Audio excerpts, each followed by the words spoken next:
রমজান আসার পূর্বে যদি এই তিনটি সূরা আপনি পড়তে পারেন আপনার ভাগ্য খুলে যাবে ইনশাআল্লাহ।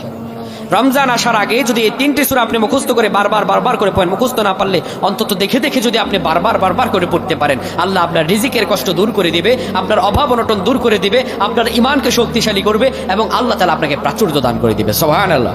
কেননা আমার আল্লাহ হলেন আল্লাহু ইউদাইফু লিমান ইয়াশাউ ওয়াল্লাহু ওয়াসিউন আলীম। কেননা আমার আল্লাহ তো প্রাচুর্যের অধিকারী। তো রমজান আসার আগে যদি আমলটি আপনি করতে পারেন, আমি বললাম আপনার ভাগ্য খুলে যাবে।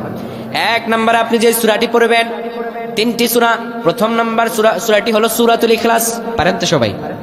সূরা ইখলাস পারেন তো সবাই? যত পারেন সূরাতুল ইখলাস পড়বেন। আল্লাহ তাআলা রমজান আমাদের মধ্যে দিয়েছেন শাহরু রমাদান আল্লাযী উনজিলা ফিল কুরআন। আল্লাহ রমজানের মাঝখানে আল্লাহ তাআলা কোরআনকে নাযিল করেছেন, ঠিক কি না? এই রমজান দিয়েছেন কোরআন